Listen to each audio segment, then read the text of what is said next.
estamos oteando el mundo que se avecina y bueno, estamos hablando con Irene González. ¿Qué tal, Irene? Hola, ¿qué tal? Sobre la batalla espiritual, ¿no?, en Occidente, sobre muchas cosas, ¿no? Sí.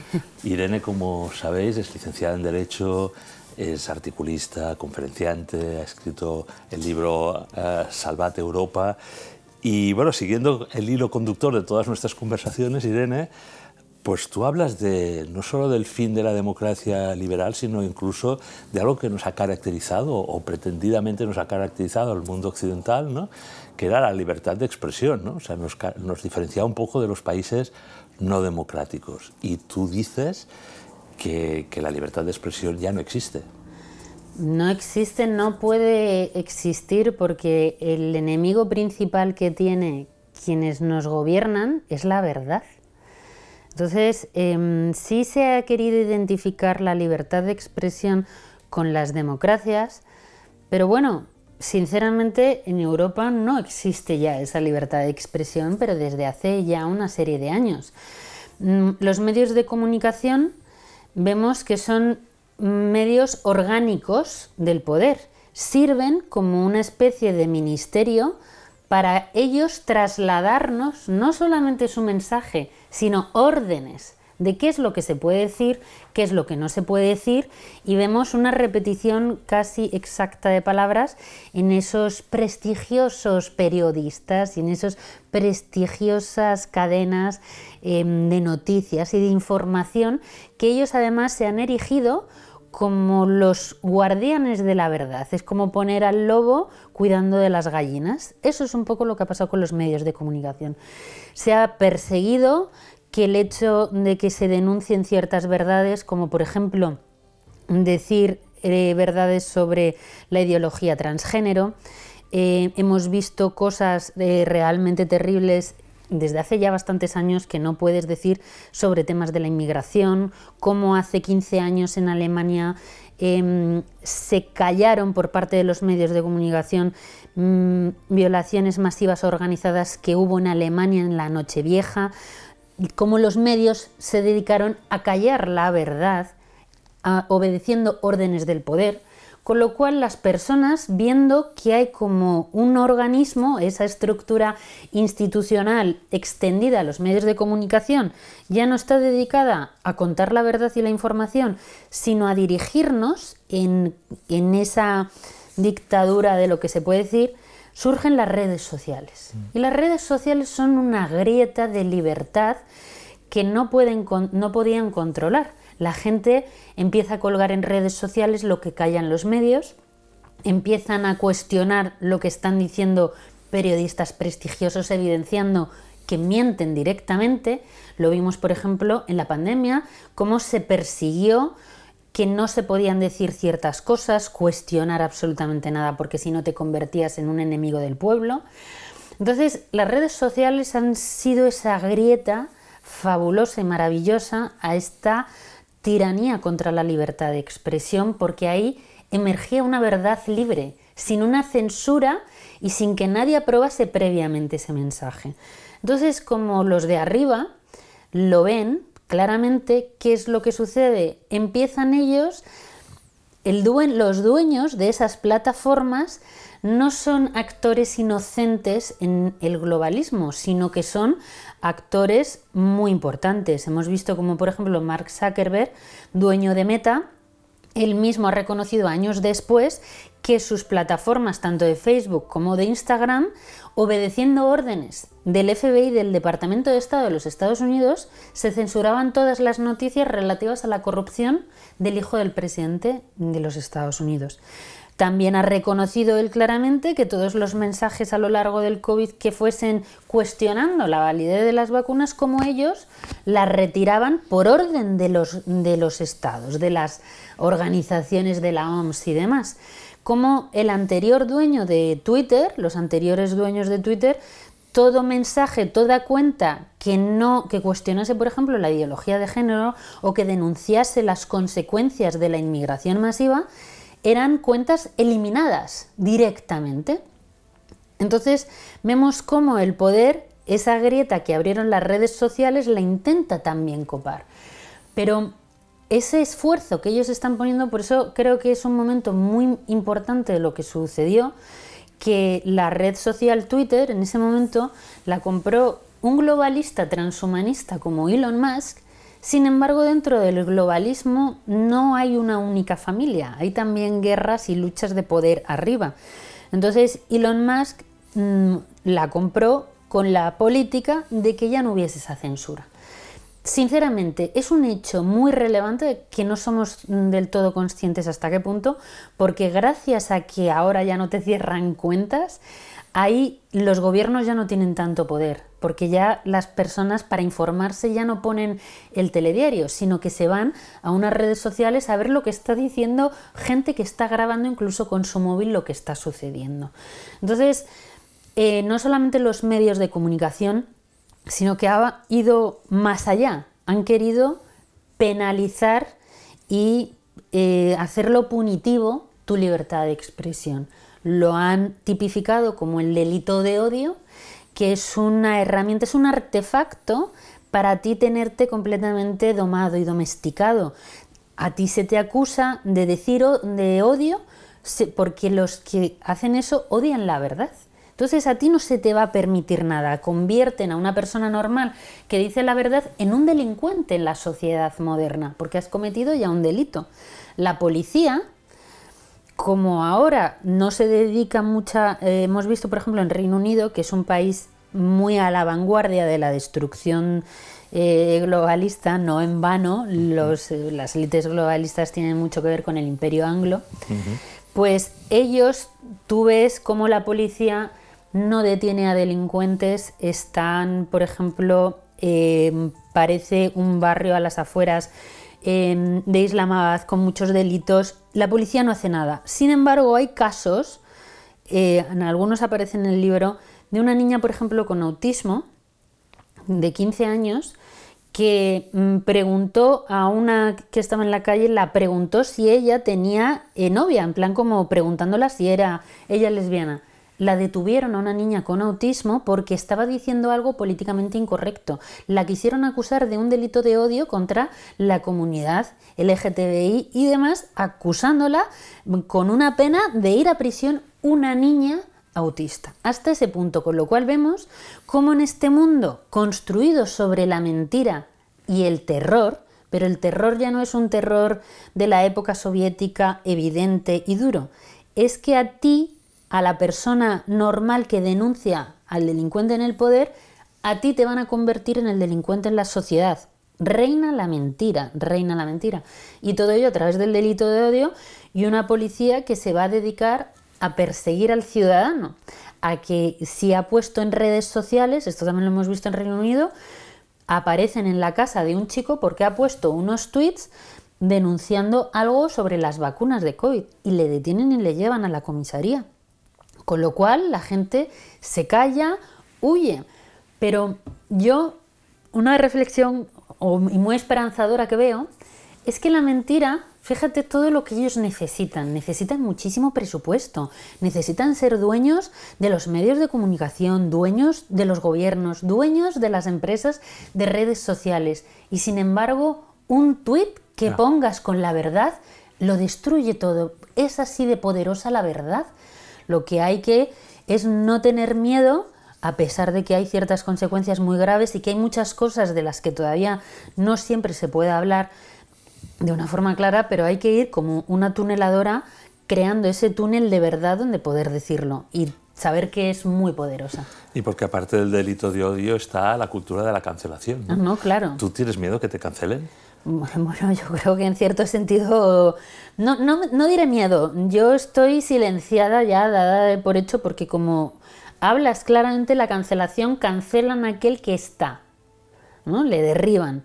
Pero cuando ven claramente que tú dices unas cosas claras que se te entienden, lo que hacen también es invisibilizarte. Se te invisibiliza, te ponen una especie de burka social, o no te dan un trabajo, no te contratan, no te llaman, no estás en la plaza pública. Al final ves que en la plaza pública principalmente es aquella gente que sí que suelta cosas, pero como de forma también controlada. O que disidencia controlada. Una disidencia controlada y... que se llama. Y la cultura de la cancelación es que piensa que es lo único que ha sido capaz de crear esta época moderna, la cultura de la cancelación. Eres valiente, ¿eh? Porque hablas de la islamización de Europa, ¿no? Sí. En tu libro, bueno, yo creo que con un cierto rigor explicas un poco qué es ese fenómeno de la inmigración masiva del Islam. Claro, es que no se puede entender el fenómeno de destrucción que está sufriendo Europa si no vemos la islamización que lleva sufriendo en los últimos 20 años. ¿El enemigo principal de Europa es el Islam? No. El Islam es una herramienta que usan los globalistas para destruir nuestra identidad, para destruir además nuestra identidad con nuestro propio entorno. A través de una política, siempre con buenas palabras, denominada buenista, que de buena no tiene nada porque es cruel con las víctimas de la multiculturalidad. Se ha abierto las puertas a las peores personas de los peores lugares sin que haya ningún tipo de consecuencias, como si desde aquí se les llamase. Hay un verdadero tráfico de seres humanos que se dedican a traer aquí personas como mercancía, a que vivan de un estado del bienestar que ya no es sostenible en ningún lugar de Europa bajo las políticas de integración, cuando hemos visto, por ejemplo, en Alemania, que en 3 años dedicaron 100.000 millones de euros a integrar a millones de sirios que venían del Estado Islámico. ¿Qué ha sucedido con eso? No se han integrado. No se han integrado, no es que no se puedan integrar, es que no quieren integrarse. ¿Por qué iban a querer integrarse? Lo mismo dicen ellos. Y claro, ya son lugares que no reconoces. Sales a la calle cuando el fenómeno tiene que ser masivo. Nunca ha habido ningún problema con los procesos naturales de migración. Que haya una migración controlada. Pero cuando entra de forma masiva, principalmente hombres en edad militar que no se van a dedicar a trabajar y que ellos defiendan abiertamente la imposición de su mundo más islámico, ¿cómo va a salir eso bien? Es imposible que salga bien. Hemos visto que crecen los atentados y la destrucción de iglesias. Cada vez hay más ataques. En Francia han asesinado a muchos sacerdotes y esas noticias se silencian también. Sufren ataques. El hecho de que el hijab es un elemento político esencial, porque en el momento en el que el hijab se normaliza, desde aquí el mundo liberal lo habla como que es la libertad de esas mujeres de llevar un hijab. Y desde el punto de vista izquierdista también, ¿no? El islamoizquierdismo. El islamoizquierdismo ha sido ese caballo de Troya que ha abierto Claro, es que son los enemigos de Occidente de dentro, han abierto las puertas a quienes vienen con una identidad muy fuerte y hostil, porque siempre ha sido hostil. A la modernidad. ¿A Occidente por la propia modernidad, tú crees? No, hostil a nosotros. Bueno, por ejemplo, nosotros por lo que representamos. Sí. Europa se crea en el cristianismo, en los monasterios benedictinos que hemos mencionado. Pero sobre todo la identidad de Europa cristiana está construida en contraposición al Islam. En el este de Europa se venció a los turcos. Lepanto fue quien determina prácticamente quién es Europa. Y en la parte del oeste, en España, nosotros terminamos de expulsar a esa islamización. Se unieron los que pertenecían a pueblos distintos bajo la cruz para expulsar a quienes nuestros antepasados entendían perfectamente que era una cultura hostil, expansiva, y que no venía a permitir que tú desde luego desarrollases tu religión ni tu paz, sino que es un lugar que la islamización va conquistando terreno y donde ellos están no entra nada más. Es así. Es una civilización construida sobre la sumisión, sobre la exclusión de cualquier tipo de posibilidad de identidad. Entonces, no, es sin duda incompatible. Y de forma masiva. Ellos no vienen a integrarse, a trabajar como dice mucha gente. El hijab es como un pañuelo de conquista que levantan ellos en las cabezas de sus mujeres. Y cualquier tipo de que te dicen de buenismo, no es buenismo, es crueldad, y es una contemplación con la mentira.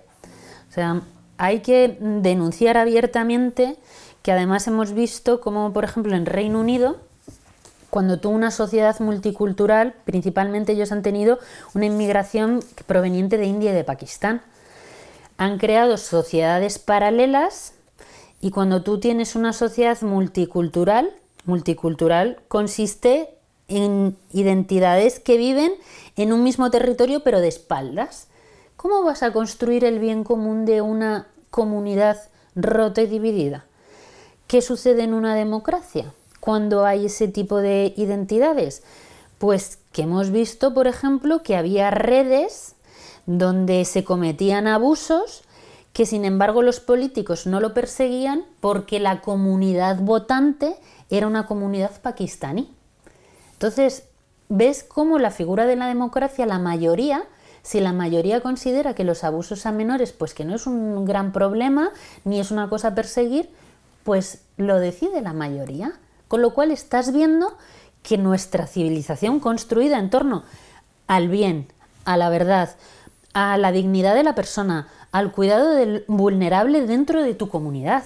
Dentro de tu comunidad, eso viene a ser arrasado por un mundo sin amor entre nosotros. Y el hecho de que vayan cogiendo cada vez más poder, primero votaban a la izquierda porque era quien defendía a la islamización de Europa, como hemos visto en Francia.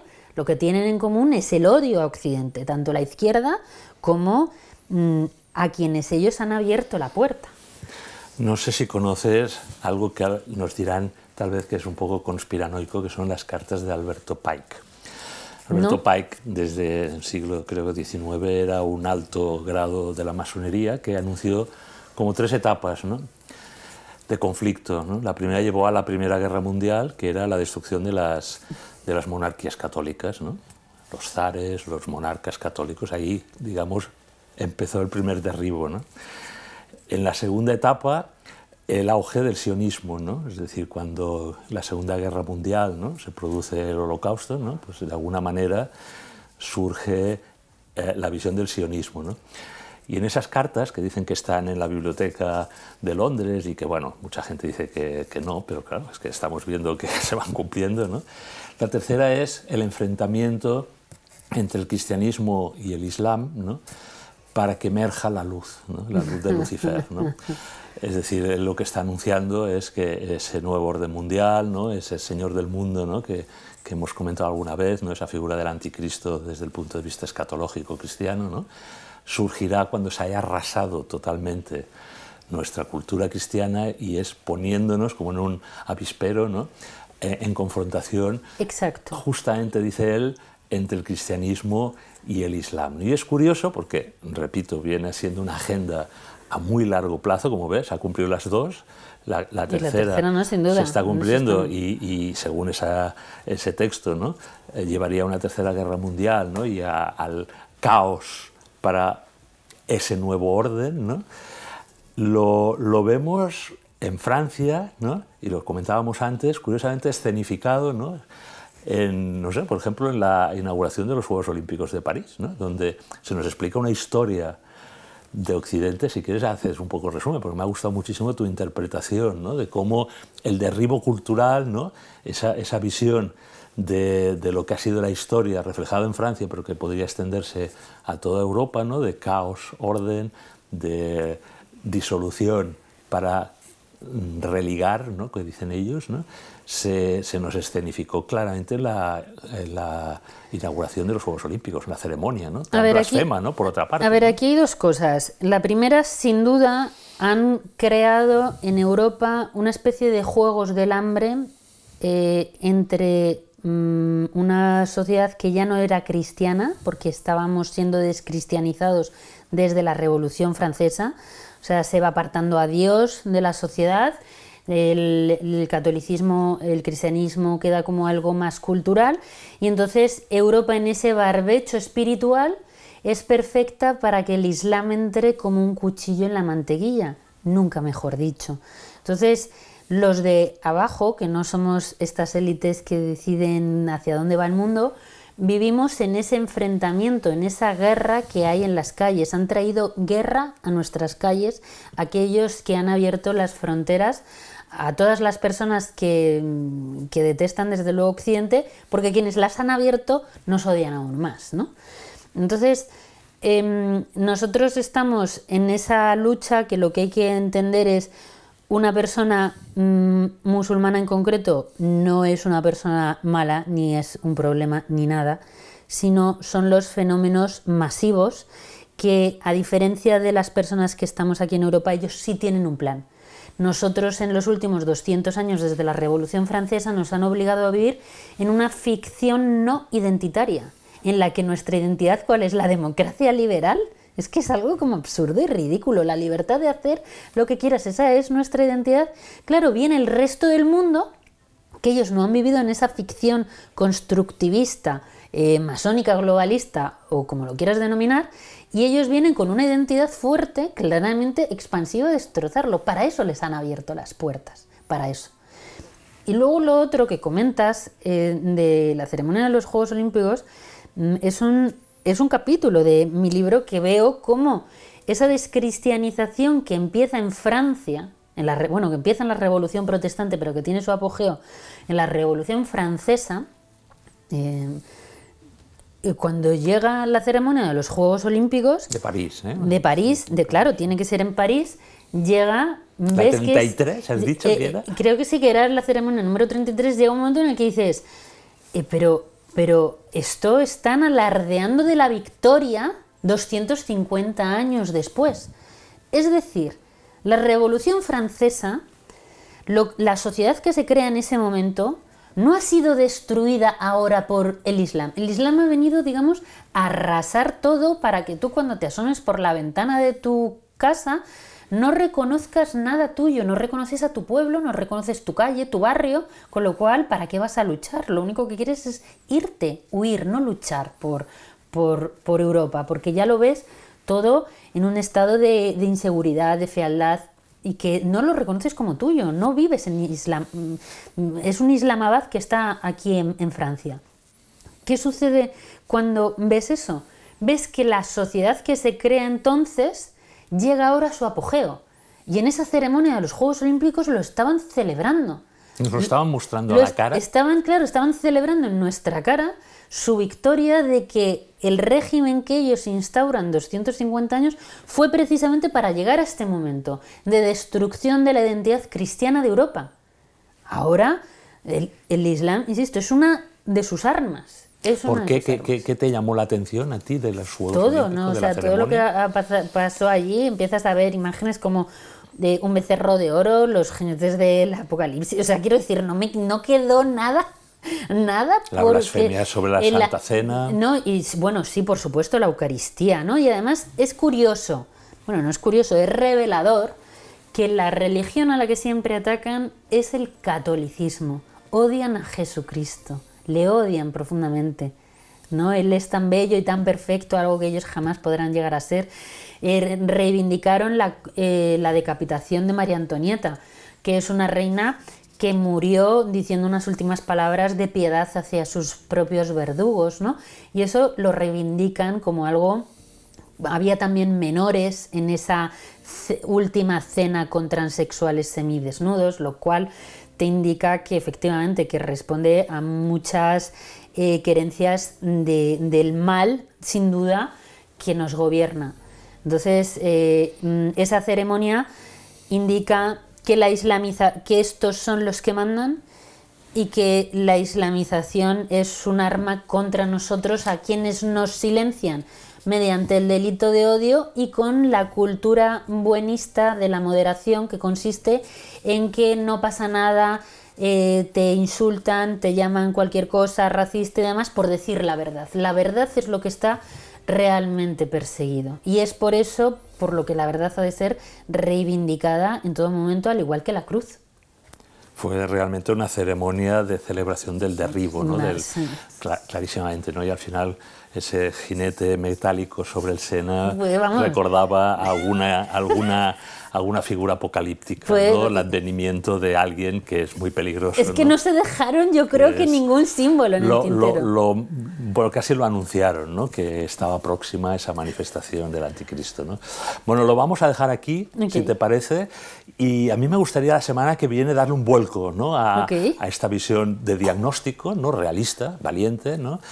Pues para marcar propuestas y soluciones, ¿no? Para esa recristianización y reconstrucción de Europa. ¿Te parece? Ok. Pues venga, Irene, nos vemos. Hasta luego. Hasta luego.